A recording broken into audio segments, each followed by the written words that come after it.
What a week!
Hello and welcome to the latest episode of the Hatter's Hijinx, which I'm calling the Hereford episode.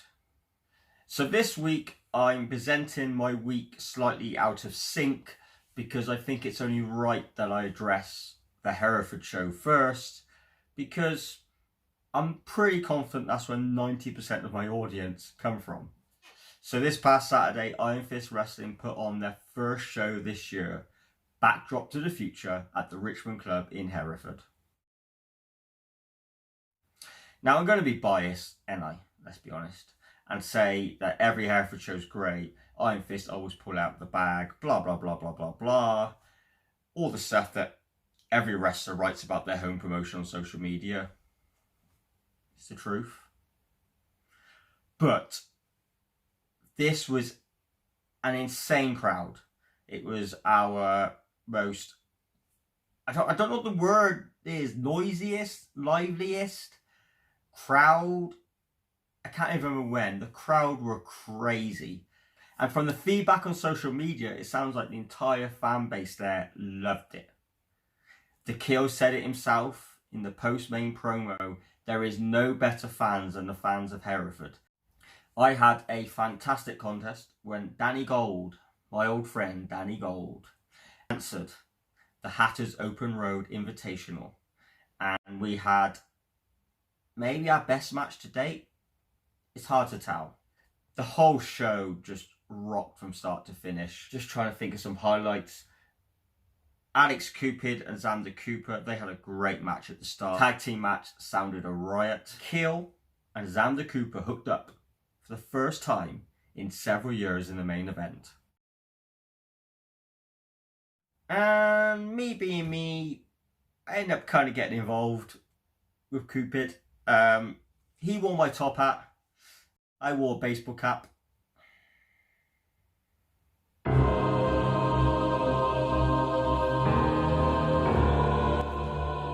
are few more distressing sights than that of an Englishman in a baseball cap.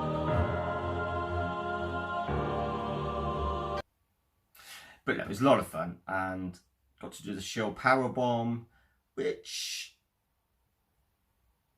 I didn't know how to do. I'm just going to be straight and just tell you. The Kill had to give me instructions in the ring. I was like, okay, sorry, haven't watched many Shield matches. I was too busy watching Texas Tornado matches.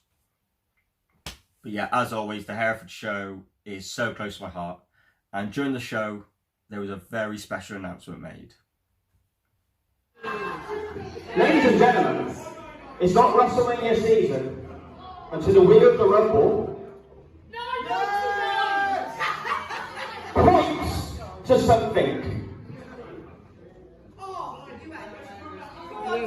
Oh.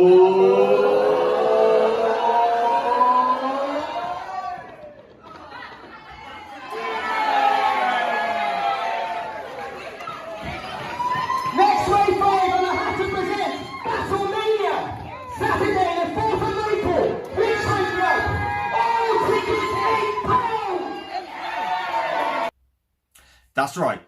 Next Wave 5 and the Hatter are putting on their own show. That's right, we're in charge. The inmates are running the asylum. Saturday, April the 4th, Richmond Club. Special WrestleMania ticket price of £8 per ticket. Yes, £8. Cheaper than usual because we are running the show. From the corner of my eye, this looks quite weird, so I hope it looks better on the video. We promise you it's going to be the craziest show you've ever seen. It will be wild. It will be crazy. I've already used the word crazy. I'll start again. It will be wild. It will be crazy. It will be zany. Zany ride with crazy. It will be wild. It will be crazy. It will be zany. It will be outrageous. It will be wild. It will be crazy. It will be zany. It will be outrageous. It will be contagious. Oh, that's inappropriate right now. It will be wild. It will be crazy. It will be contagious. It's going to be really good. Tickets are available now through Ironfist Big Cartel. Link across the screen now.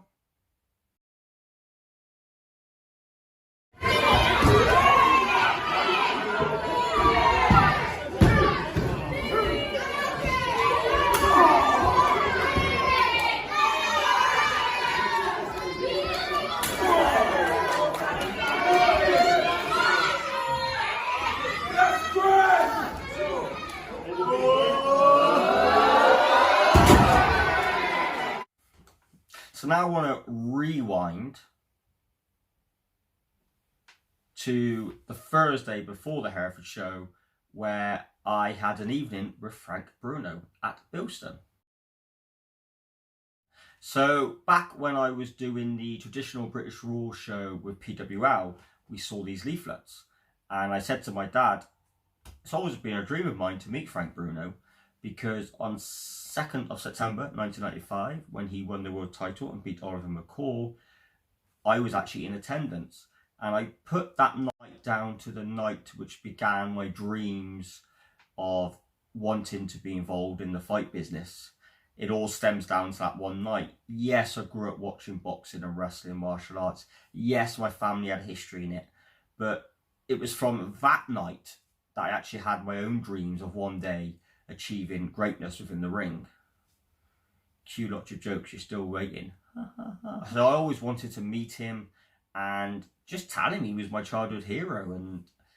And he's got a fascinating story. His boxing career alone is fascinating, but of course his post-boxing career is very interesting with his struggles with mental health. So my father and I and my brother-in-law Richard went along to an evening with Frank Bruno. We stopped off and had a fantastic Chinese on the way.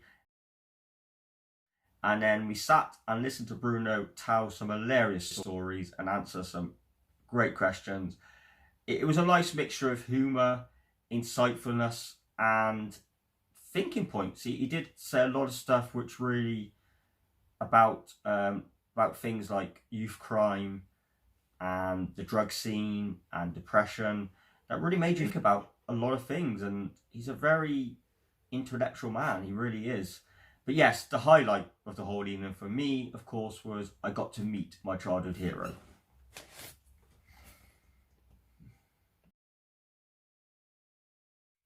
This photograph is probably the greatest moment of my life. Sorry wrestling, sorry my wife, this is it, this is top. But it was absolutely great. I got to shake his hand, and in the photograph you can see we're holding the programme. And I always wanted to meet him. I always wanted him to get him to sign the programme. But they were sort of doing a thing where he would only sign his items. And his items was a signed glove. So as far as consolation prizes go, this is a damn good one. So yeah, I own an official Lonsdale London glove signed by Frank Bruno. And met Bruno, got a signed glove. Honestly, beyond my wildest dreams, I ever think that would happen. I cannot describe to you enough how much this evening meant to me. They say never meet your heroes. That's nonsense. Meet your heroes, kids. Meet them. Because look what happens when you do. You get amazing things. Go out there and meet your heroes. Because if your heroes are good people, you've got nothing to worry about. There's food for thought for you.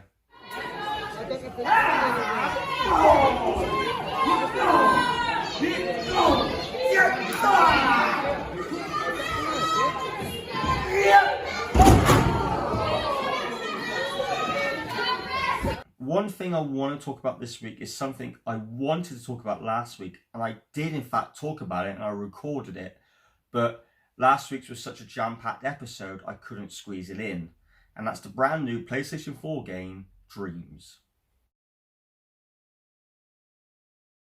I don't know how to describe this game.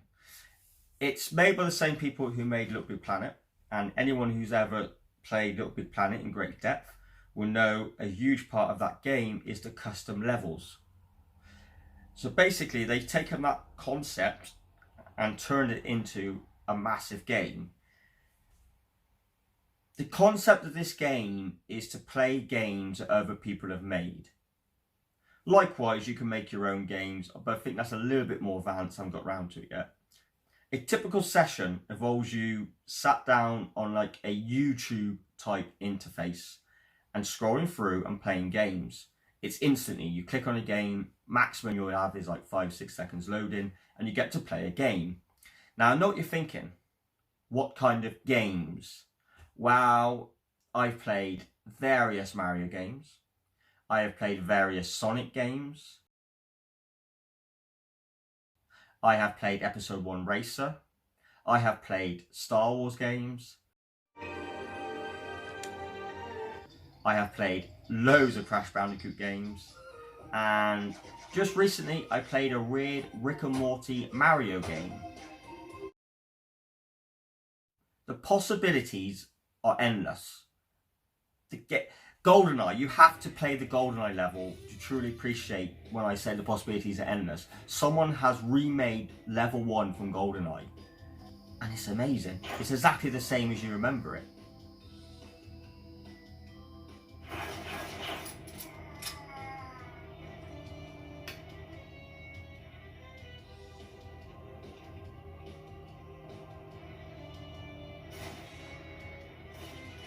Me and my cousin used to play that level over and over and try and like outdo our times. Essentially, we were speedrunning before we knew what speedrunning was.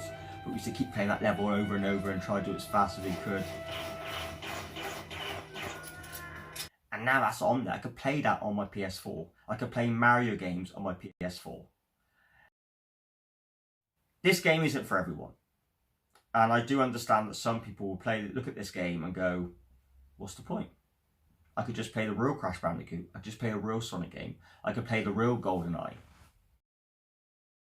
It's not the point. The fact it's almost like fan fiction in video game form. And that's what makes it so exciting. You could pick up and play a brand new Crash Bandicoot game or a brand new Mario game. Of course, there are original games as well. The best original game I played was a rally game. And it was essentially it reminded me a lot of Conquer the Rally on PS1. And that's probably the key term to this whole game is PS1. A lot of the games look and feel like a PS1 game. Joe. Slow back. Stay.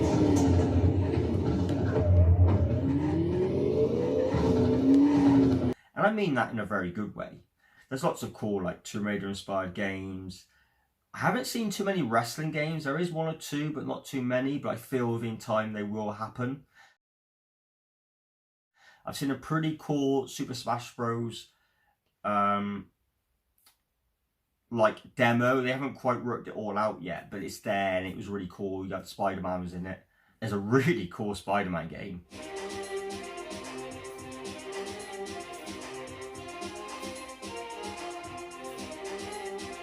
Really cool.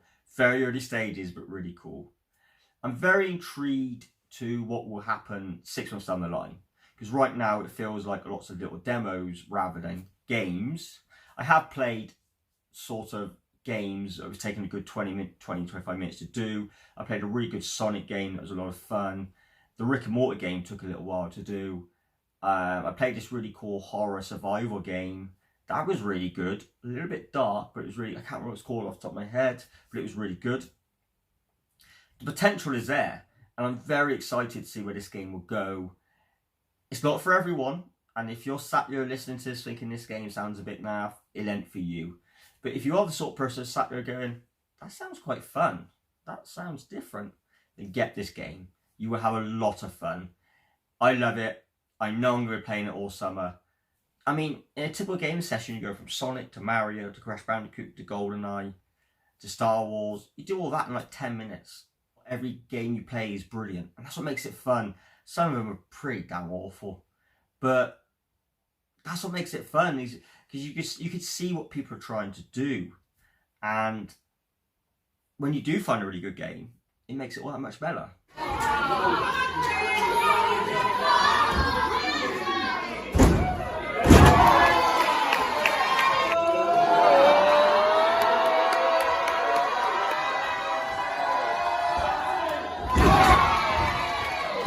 On the topic of fandom, this week I picked up the novelisation of novelisation of The Last Jedi. I was involved in a forum conversation about it, and quite a few people told me that this novel is better than the actual film. And I'm just like, I could totally believe that. I mean, this film is very controversial. Probably better if I put the proper cover on, I reckon. Yeah, that's a bit better. So,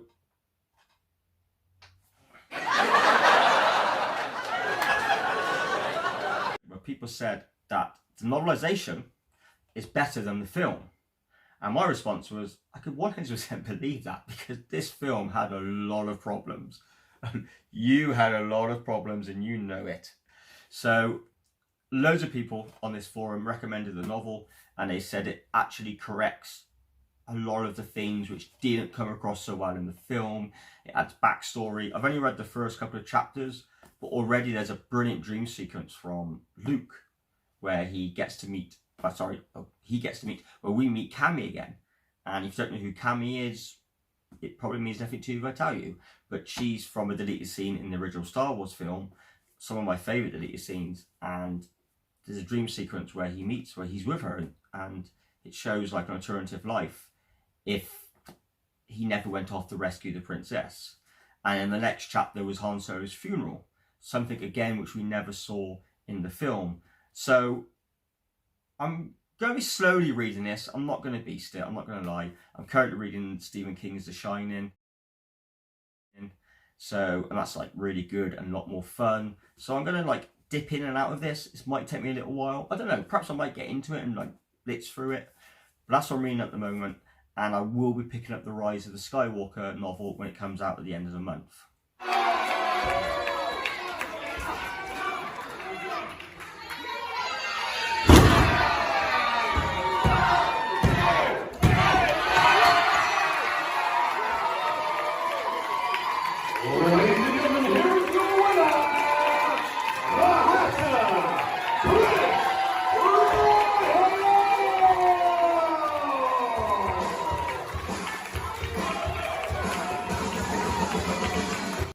Finally, I want to bring your attention to this Saturday in Loughborough, where I return to Full Force Wrestling to hook up with an old friend of mine, Damien Black. Did I say friend? I meant enemy. Me and him have had several battles already, and every single one has been pretty damn tough. So I'm looking forward to beating him for the first time this year, and getting the Hatters rolled off to a flying start at Full Force Wrestling. Tickets are available now from the Full Force Wrestling website. A link should be appearing right about now. PWL are also putting on a fantastic show on Friday. And they're also putting on a fantastic hardcore show on Sunday. Tickets are available for both from the PWL Facebook page. Closer to home, Ironfist Wrestling are putting on a night at the wrestling booth next Saturday in Evesham. Tickets are available now from Ironfist Wrestling Big Cartel. Here it comes again.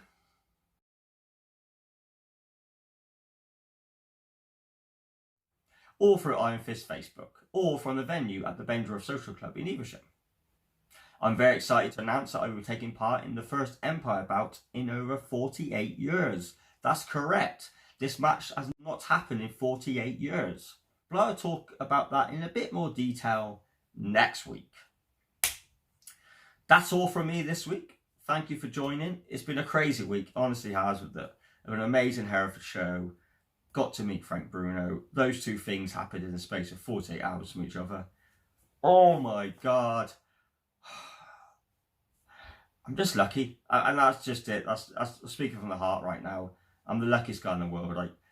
I get to chase my dream and get to meet my heroes, and I'm just so lucky and grateful. And this past week I had a lot of amazing positive comments after the show.